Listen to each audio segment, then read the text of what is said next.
James sudah 3 hari tidak makan. Ia ke toko beli makanan. Tapi uangnya kurang 1 sen. Ia lalu menyanyikan sebuah lagu untuk menggenapinya.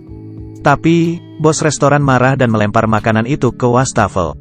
Dan mengusirnya. Karena kedinginan dan lapar, ia mencari tempat untuk tidur. Tapi, tidak menemukannya. Akhirnya, ia bertemu temannya. Temannya mengizinkan ia tidur di mobil. Dan memberinya sesuatu. Ia tidak berpikir panjang. Esok paginya, pemilik mobil datang. Temannya segera kabur. Tapi, James tidak bangun meski sudah dipanggil. Saat bangun, ia sudah di rumah sakit. Melihat dokter rehabilitasi, ia merasa sangat bersalah. Dokter memberikan banyak nasihat, dan memberinya kamar di pusat rehab. James yang luntang-lantung di jalan, akhirnya bisa tinggal di kamar itu dengan tenang. Ia melihat perabotan di kamar itu, dan air panas di dapur. Ia sangat terharu. Malam pertama di sana, James kedatangan tamu spesial. Seekor kucing masuk ke kamarnya lewat jendela, dan mencuri serealnya. James dengan senang menyambutnya, memberinya makan, bahkan tempat tidur. Ia berencana mencari pemilik kucing esok paginya. Besoknya, James mengelilingi rumah di sekitar sana. Tapi, tidak ada yang kehilangan kucing. James akhirnya melepasnya. Ia mulai mengamen di jalan. Tapi, diusir pemilik toko di belakangnya. Kebetulan ayahnya lewat situ. Ayahnya menyapa James dengan hangat. Tapi, ibu tirinya sangat menyebalkan. Tak lupa, ayahnya menyelipkan uang. James yang kecewa pulang ke rumah. Si Oren rupanya sudah menunggunya di pintu. Dengan luka di kakinya, James tidak tahu harus bagaimana. Ia mencari tetangganya, Betty. Betty menamai kucing itu, Bob. Betty mengira luka Bob sudah menjadi infeksi, jadi harus segera diobati. Betty menyuruh James membawanya ke dokter hewan. Setelah diobati, Bob harus minum obat. Dokter menyuruhnya ke kasir untuk menebusnya. James mengeluarkan segenggam koin, tapi kasir menatapnya dengan serius. Akhirnya, James memberi uang makannya minggu depan. Sesampainya di rumah, Nia mencoba segala cara supaya Bob menelan obatnya.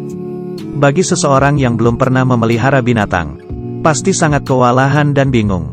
Akhirnya, James meminta bantuan Betty. Ternyata Bob adalah kucing jantan. Ia memtuhi Betty dan minum obatnya. Esoknya, James pergi ke jalanan untuk mengamen lagi. Tapi, Bob terus mengikutinya. Bahkan, ikut naik bus. Penumpang di bus memperhatikan Bob. Bob lari ke lantai 2. Dan melompat ke pangkuan James. James dan Bob berjalan beriringan. James mengajari Bob untuk naik ke punggungnya. Bob yang pintar langsung mengerti maksud James. Bob bergelayutan di punggung James dengan santai. Orang-orang mulai memperhatikan mereka. Banyak yang ingin membelai Bob. Keberadaan Bob membuat James mendapat berkali-kali lipat uang dari biasanya. Hari ini, uang yang didapat James bisa untuk makan seminggu. James mengajak Bob tos, dan bersama menikmati hasil hari ini. Tapi, James tak mengira kehadiran Bob akan mengubah hidupnya untuk selamanya. Keberadaan mereka mulai diperhatikan masyarakat sekitar.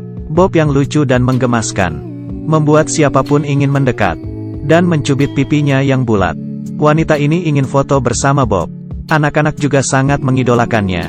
Bob juga mendapat kado Natal pertamanya, yaitu syal biru kecil dari seorang penggemarnya. Bahkan, hubungan Betty dan James mengalami peningkatan. Betty ingin mentraktirnya makan malam. Malamnya, James membelikan Bob makanan kucing di supermarket. Juga bunga untuk Betty. Tapi, di jalan pulang, ia melihat temannya terkapar di tangga. Ia dan Betty segera menyelamatkannya. Tapi, teman James akhirnya meninggal. Hal ini membuat Betty sangat sedih. Karena kakaknya juga seorang pecandu. Dan meninggal overdosis di apartemen ini. Hal ini membuat Betty sangat benci dengan pecandu. James yang juga pecandu memutuskan untuk merahasiakan jati dirinya. Betty mulai menyukai James. Bahkan mereka merayakan Natal bersama. Dan bertukar kado. Betty yang senang memeluk James. Melihat mereka, ekspresiku sama dengan Bob. Hari ini, Bob dan James mengamen di jalan seperti biasa. Tapi, ada seorang pria brengsek yang membawa seekor anjing yang mengencingi tas James. Masyarakat yang melihatnya emosi. Kekacauan pun terjadi. Polisi segera datang dan menghentikannya. Tapi, mereka hanya menangkap James. Bahkan melarangnya menyanyi di jalan selama 6 bulan. James yang frustrasi ke apotek dan minum obat rehabilitasi. Kebetulan, Betty juga di sana. Betty lari keluar. James ingin menjelaskan, tapi Betty sangat kecewa. James yang dilarang mengamen mencari cara untuk bertahan hidup. Ia mencari pekerjaan di kantor majalah. Meski hanya boleh jualan di satu tempat, penampilan mereka yang unik, menarik banyak pembeli. Banyak yang ingin foto bersama. Bahkan wartawan juga datang memotret mereka. Tapi, hal ini membuat penjual majalah lain iri. Karena James mematikan rejeki mereka. Rekan kerja James mulai mencari masalah. Hari ini, saat menjual majalah, sepasang suami istri minta foto bersama. Mereka menyelipkan uang tip di saku baju James. Lalu mengambil majalah. James dilaporkan oleh rekannya. Selama sebulan, ia dilarang menjual majalah. Sesampainya di rumah, ia menuang semua isi tasnya. Uangnya tidak cukup untuk hidup sebulan. Ia terpaksa curi-curi mengamen di tempat yang sepi. Akhirnya, ia berhasil melewati 1 bulan yang sulit. Hari pertama masuk kerja, seorang wanita dan anaknya membeli majalah dan menawar Bob. James tentu tidak mau menjualnya. Tapi, wanita itu mulai memaksa. James yang kesal, bertanya, "Harga anakmu berapa? Mungkin kita bisa berdiskusi." Seekor anjing di sana menakuti Bob. Bob lari di depan. Anjing itu terus mengejarnya. Bob lari di jalan raya dan seketika menghilang. James bertanya dan mencari di setiap sudut kota, tetapi hasilnya nihil. James kehilangan Bob dan menyalahkan dirinya. Separuh jiwa James pergi. Hidupnya tidak bergairah melihat pengedar narkoba di luar. Ia tergoda. James keluar dan bertanya pada mereka, "Apa kamu melihat kucingku?" Mungkin Tuhan sedang menguji James. Sesampainya di rumah, ternyata Bob sudah kembali. James memeluk dan menciumnya. Ia takut Bob menghilang lagi. James memutuskan untuk berhenti memakai narkoba.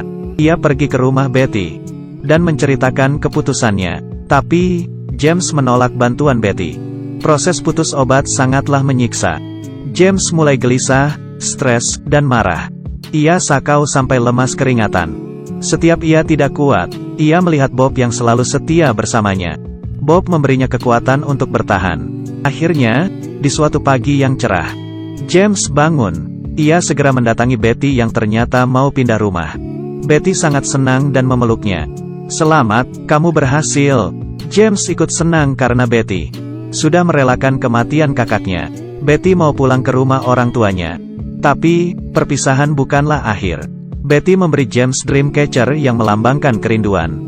Tak lupa, ia menyertakan alamat dan nomor teleponnya. James mendapat tawaran di sebuah perusahaan penerbit. James dan Bob datang ke sana. Ternyata, penerbit itu ingin menulis kisah James dan Bob dalam sebuah novel. Setelah selesai berdiskusi, James pergi ke rumah ayahnya. Ia berkata sudah bersih dari narkoba dan minta maaf ke ayahnya. Ayahnya mengambil dompet dan mengeluarkan foto masa kecil James. Ayahnya berkata, "Kamu selalu ada di hatiku. Aku hanya merasa bersalah, tidak bisa menjadi ayah yang baik untukmu. Yang harusnya minta maaf itu aku." Tiba-tiba, terdengar suara teriakan ibu tirinya. Ayahnya menjawab, "Aku sedang berbicara dengan anakku. Dot dan cucuku." Tak lama, novel James dan Bob diterbitkan. Masyarakat mengantre memenuhi jalan. Betty juga datang dengan penampilan terbaiknya. James mengenali beberapa pembeli novelnya. Ia berterima kasih kepada mereka. Setiap orang punya kesempatan kedua untuk memulai. Tapi, tidak semuanya bisa menggenggam kesempatan itu. Aku sangat beruntung, karena memiliki orang-orang yang mendukungku, yang membantuku melalui semuanya. Kamu hidup tidak sendirian. Akan ada seekor kucing, seekor anjing, seorang kawan, atau binatang lainnya yang akan membantumu. Pria yang membeli buku ini merupakan James yang asli. Bob di film ini adalah Bob yang asli. Film ini dibuat berdasarkan kisah nyata. Semoga kisah ini bisa menjadi inspirasimu. Terus berusaha untuk hidup yang kamu inginkan.